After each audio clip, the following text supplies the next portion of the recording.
जय हिंद। कैसे हो आप सभी।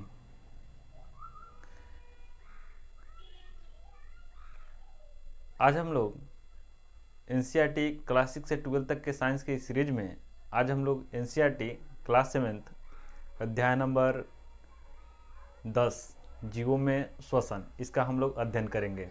तो चलिए सबसे पहले हम इसको लिखते हैं।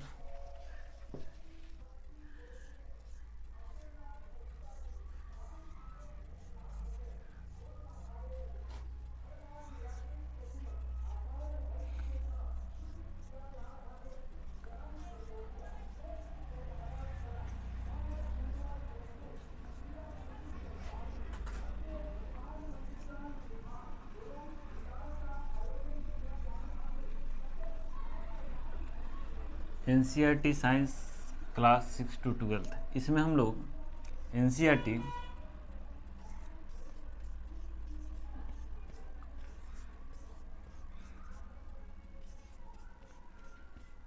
साइंस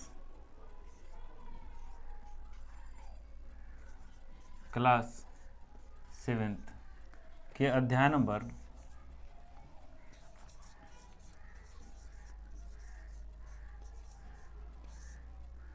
10 यानी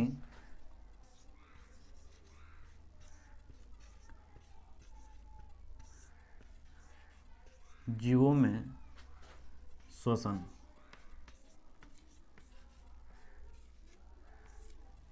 इस चैप्टर का आज हम लोग अध्ययन करेंगे और साथ ही इस चैप्टर से रिलेटेड कुछ ऑब्जेक्टिव क्वेश्चन को भी इसमें हम लोग देखेंगे।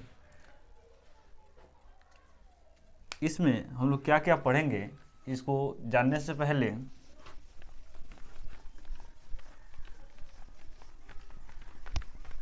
जो हम लोग पिछले चैप्टर में मृदा के बारे में अध्ययन किए थे उसमें थोड़ा सा छूट गया था, उसको हम आपको बतला देते हैं।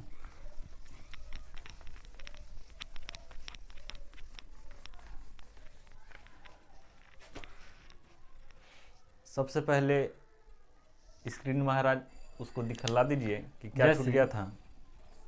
मानिए कि पृथ्वी का यह आंतरिक कोर है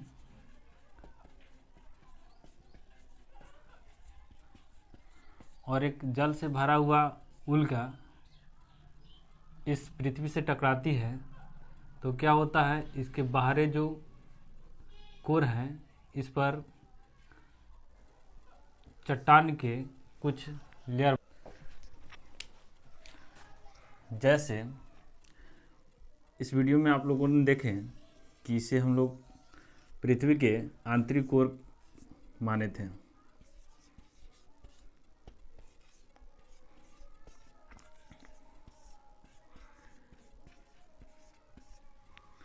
जो मैग्मा का यानी प्लाज्मा का बना हुआ है, इससे हम लोग बोले थे कि उल्का टकराई थी, लेकिन जब पृथ्वी प्रारंभ में पृथ्वी का उत्पन्न हुआ तो संपूर्ण पृथ्वी ही थी जो प्लाज्मा का बनी हुई थी।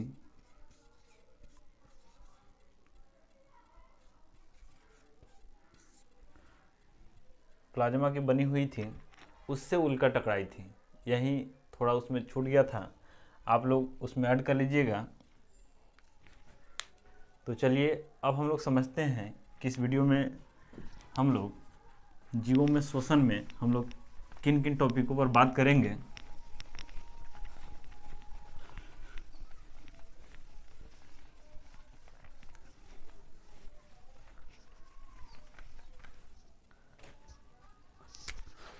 इसमें सबसे पहले हम लोग बात करेंगे कि श्वसन क्या है। श्वसन क्या है, इसके प्रकार,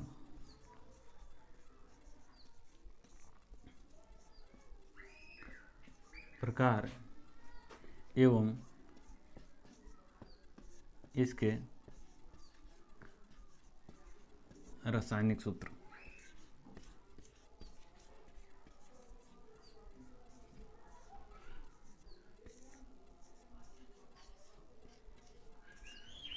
दूसरे में हम लोग पढ़ेंगे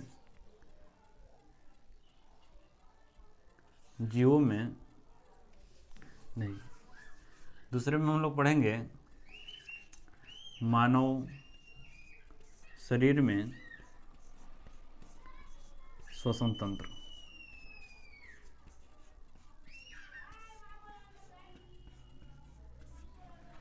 तीसरे में हम लोग पढ़ेंगे कुछ जीवों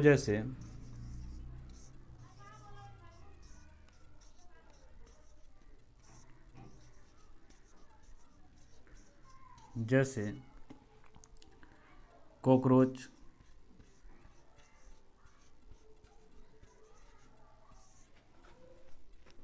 केंचुआ,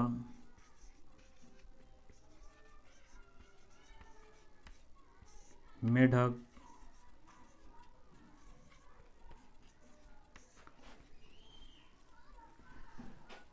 मछलियों,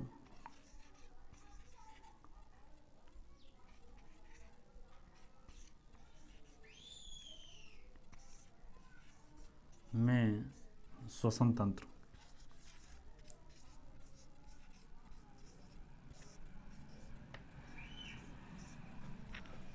और साथ ही हम लोग चौथे में पढ़ेंगे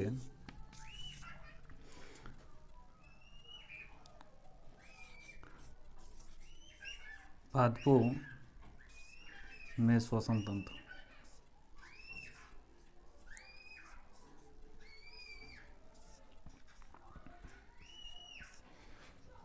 इन 4 टॉपिकों पर हम लोग बात करेंगे और साथ ही इस चैप्टर से रिलेटेड कुछ ऑब्जेक्टिव क्वेश्चन को भी हम लोग समझेंगे। तो चलिए एक एक करके सभी के बारे में समझते हैं।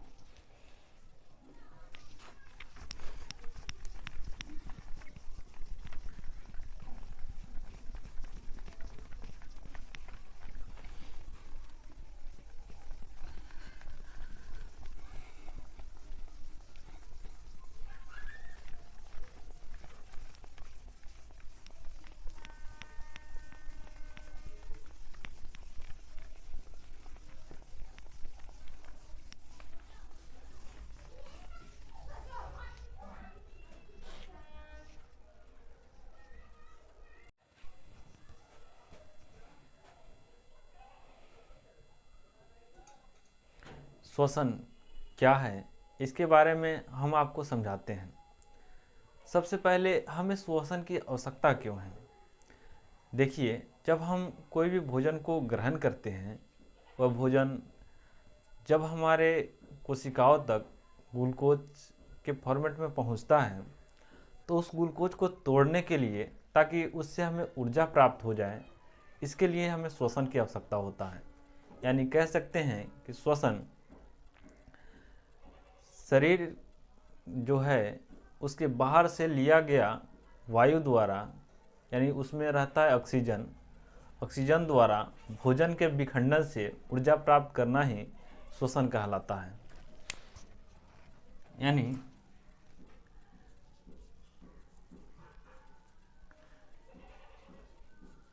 श्वसन क्या है, इस पर प्रश्न उठता है।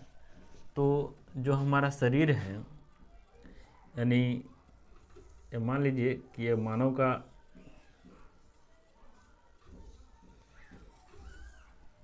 शरीर हो गया,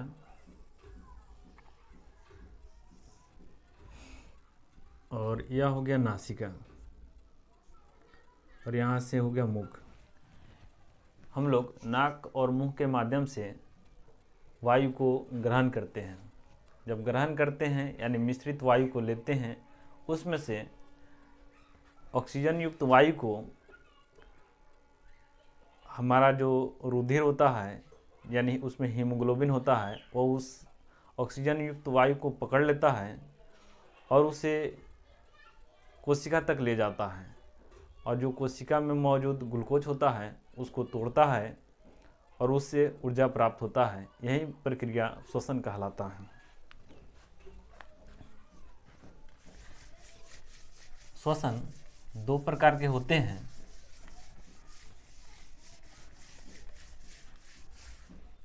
एक नंबर में होते हैं वायुवीय श्वसन,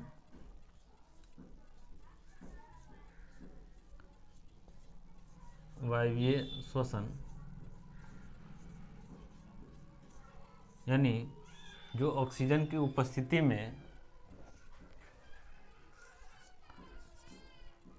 उपस्थिति में ग्लूकोज को तोड़ते हैं, उसे हम लोग वायवीय श्वसन कहते हैं।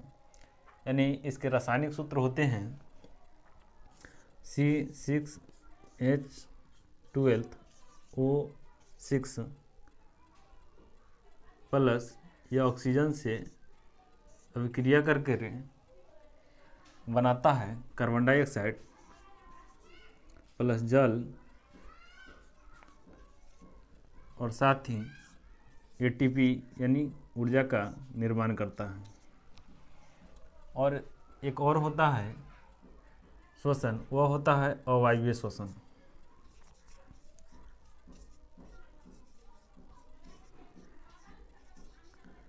अवायवीय श्वसन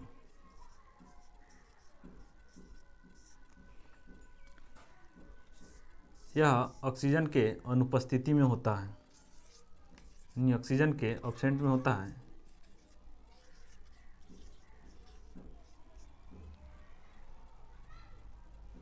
तो इसके रासायनिक सूत्र होते हैं जैसे C6H12O6 और इसमें ऑक्सीजन नहीं होगा तो यह टूटेगा कार्बन डाइऑक्साइड, एल्कोहल C2H5OH के रूप में टूटेगा और एटीपी ऊर्जा मुक्त करेगा। यानी जब यह ऑक्सीजन के अनुपस्थिति में टूटता है तो एल्कोहल का निर्माण करता है। जैसे जब आप देखते होंगे कि अचार बनाते होंगे या फिर दही को जमाते होंगे तो दही किण्वन की प्रक्रिया द्वारा टूटता है। चाहे आप लोग देखे होंगे कि अगर पावरोटी बनाया जाता है तो उसमें ईस्ट को मिला दिया जाता है, जिससे जो पावरोटी होता है वो फूल जाता है। और ईस्ट एक कोशिकीय जीव होता है और वह अवायवीय श्वसन कर करके उस पावरोटी को नरम बना देता है। और अवायवीय श्वसन जब हम लोग तेज़ी से दौड़ते हैं या फिर कोई व्यायाम करते हैं तो हमारे जो पैर होते हैं उसमें दर्द उत्पन्न होने लगते हैं। और दर्द इसलिए उत्पन्न होते हैं क्योंकि हमारे शरीर में ऑक्सीजन की जो आवश्यकता जितना होता है उससे कम ऑक्सीजन मिलता है, तो हमारा जो शरीर है वह लैक्टिक अम्ल का निर्माण करने लगता है। यानी जब हम दौड़ते हैं या अधिक व्यायाम करते हैं तो जो हमारे मांसपेशियां हैं वो ऑक्सीजन के अभाव में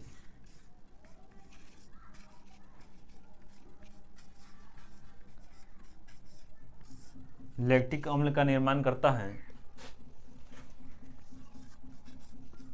जिसके कारण हमें थकावट होता है। और उस थकावट को दूर करने के लिए लोग मालिश कराते हैं या फिर गर्म पानी से उसको सेकते हैं और वह जो दर्द है वह आराम हो जाता है। लेकिन जब गठिया हो जाता है तो वह यूरिक अम्ल के कारण होता है, वह इतना जल्दी ठीक नहीं होता है गर्म पानी करने से। उसके लिए डॉक्टर से सलाह लेना पड़ता है। तो चलिए अब हम लोग समझते हैं मानव में श्वसन तंत्र। इसको मिटा देते हैं।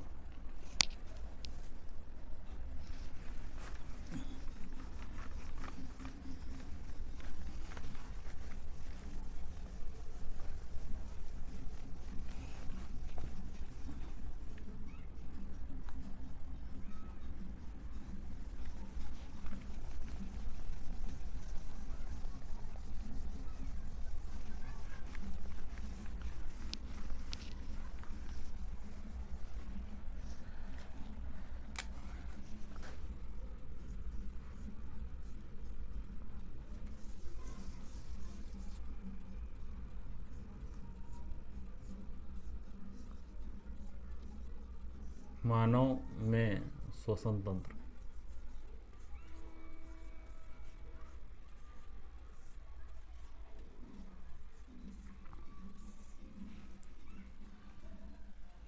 मानव में श्वसन तंत्र।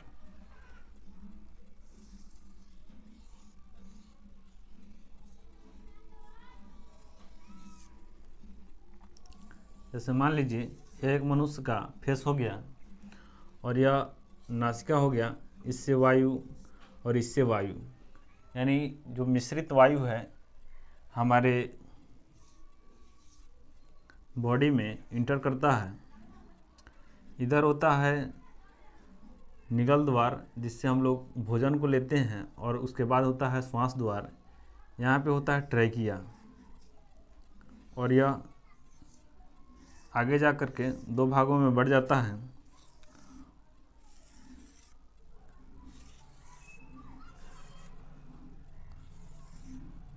और इसमें होता है वायु कोष्ठ।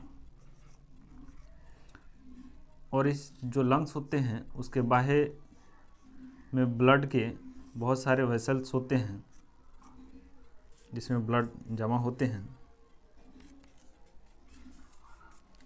जब हम मिश्रित वायु मतलब जैसे कह सकते हैं कि हमारे वायुमंडल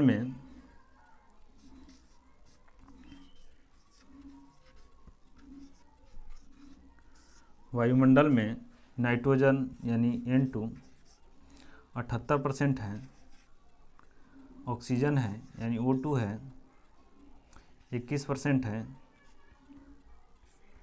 और कार्बन डाइऑक्साइड अब तो इसका मात्रा बढ़ गया है 0.04% लगभग में मानते हैं। जब हम श्वास को अंदर लेते हैं, यानी श्वास को अंदर लेते हैं, उसको कहते हैं निश्वसन।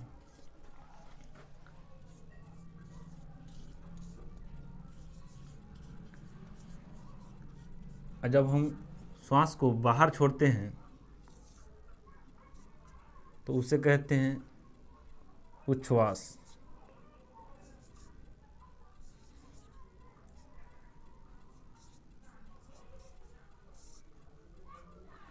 उच्छ्वास कहते हैं, यानी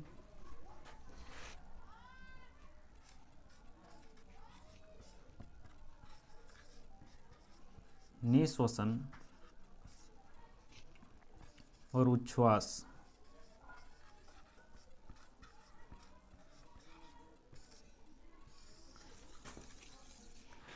जब हम वायु को अंदर लेते हैं उसमें नाइट्रोजन 78% होता है, ऑक्सीजन 21% होता है, और कार्बन डाइऑक्साइड 0.04%। लेकिन जब हम वायु को अपने फेफड़े से बाहर निकालते हैं यानी नाक के माध्यम से, तो उसमें इसका परसेंट नाइट्रोजन 78 का 78% रहता है, और जो ऑक्सीजन है वह 17% हो जाता है, और जो कार्बन डाइऑक्साइड है इसका मात्रा 4% हो जाता है।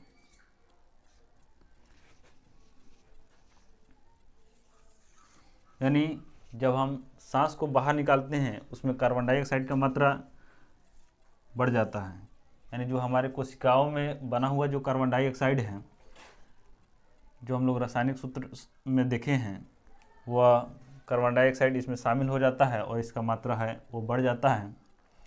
और ऑक्सीजन का भी मात्रा है वह कम हो जाता है, क्योंकि जो और ऑक्सीजन होते हैं उससे हमारा शरीर में जो हीमोग्लोबिन है उसको बांध लेता है और उसे कोशिकाओं तक पहुंचा देता है। और श्वसन दर के बारे में बता देते हैं। श्वसन दर, जब हम लोग लेटते हैं या फिर विश्राम करते हैं तो जो श्वसन का दर होता है वह होता है 1 मिनट में हम लोग 15 से 18 बार श्वास लेते हैं, और जब हम व्यायाम करते हैं तो 25 से ऊपर भी हो जाता है। यानी व्यायाम करते हैं या दौड़ते हैं तो 25 से भी ऊपर हो जाता है, यानी 1 मिनट में 25 से 26 या फिर 27-28 बार भी हम लोग श्वास को लेते हैं। यह हो गया श्वसन दर।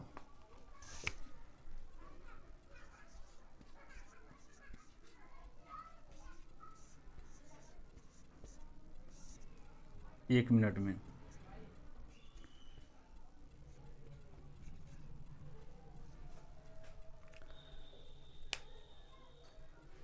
तो चलिए अब हम लोग समझते हैं।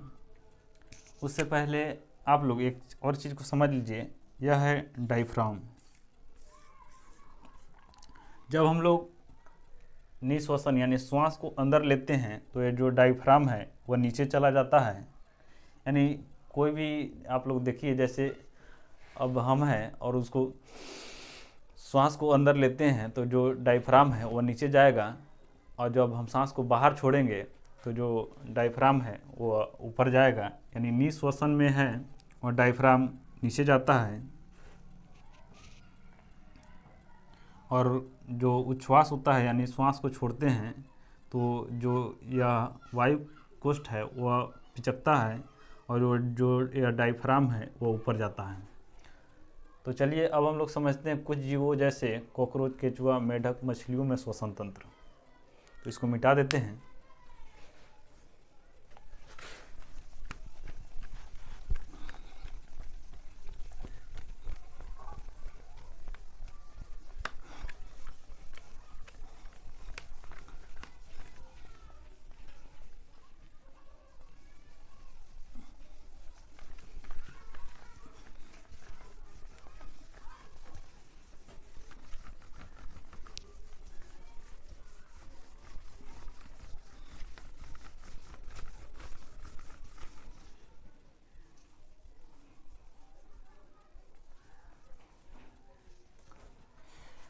सबसे पहले हम लोग कॉकरोच के बारे में जानते हैं।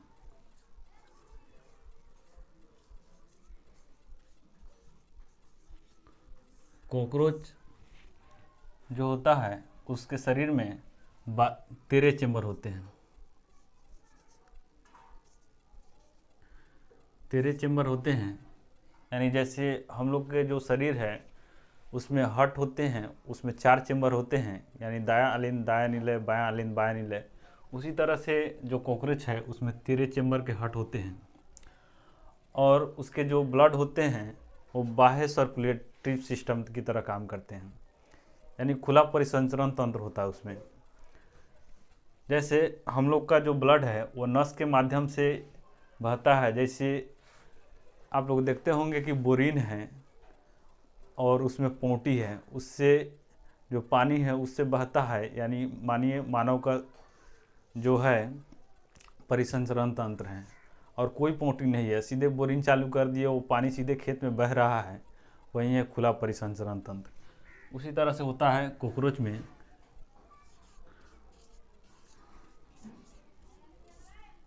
खुला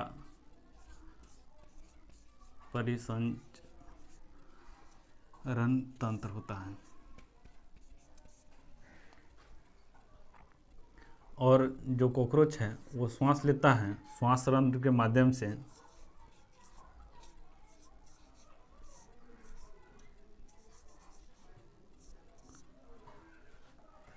इस श्वास रंध्र को हम लोग ट्रैकिया भी कहते हैं।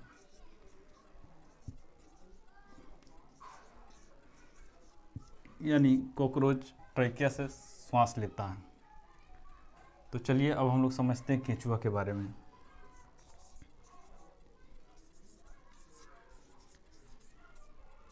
केंचुआ है, उसको आप लोग जब उठा करके देखिएगा तो वह त्वचा से सांस लेते हैं, यानी उसके सभी अंग आपको दिखाई देंगे।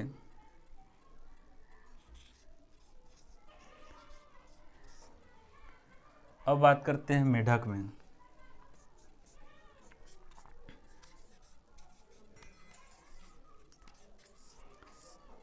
मेढक, ये जो मेढक होते हैं वह फेफड़ा से सांस लेते हैं, त्वचा से सांस लेते हैं, और साथ ही गलफड़ा से भी सांस लेते हैं।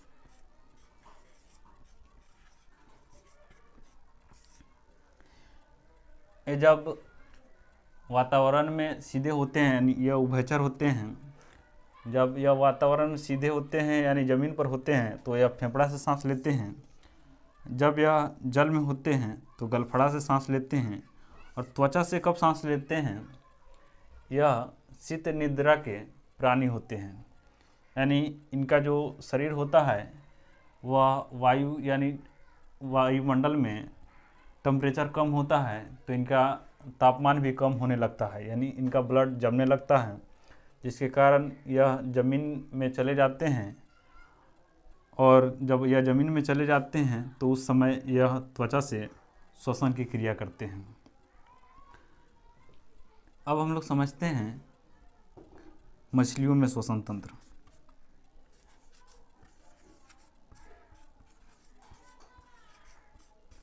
मछलियों में किस तरह से श्वसन होता है, तो जब आप मछली को देखे होइएगा तो जो मछली में गिल्स होते हैं,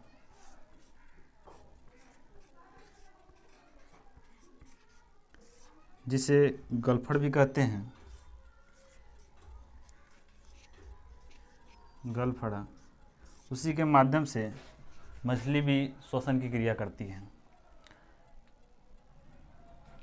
तो चलिए अब हम लोग समझते हैं पादपों में श्वसन तंत्र।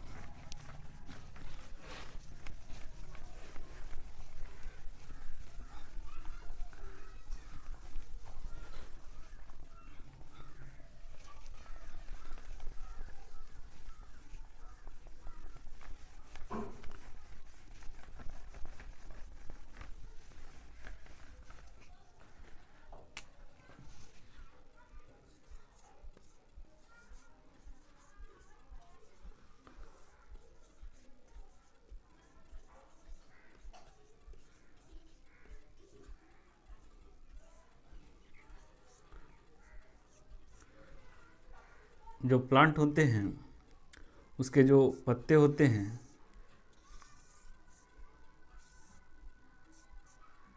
उसमें छोटे छोटे छिद्र पाए जाते हैं, जिसे हम लोग स्टोमेटा या रंध्र कहते हैं। उसी के माध्यम से श्वसन की क्रिया करते हैं। तो आप लोग इस चैप्टर से रिलेटेड कुछ महत्वपूर्ण बिंदुओं को आप लोग देख लीजिए।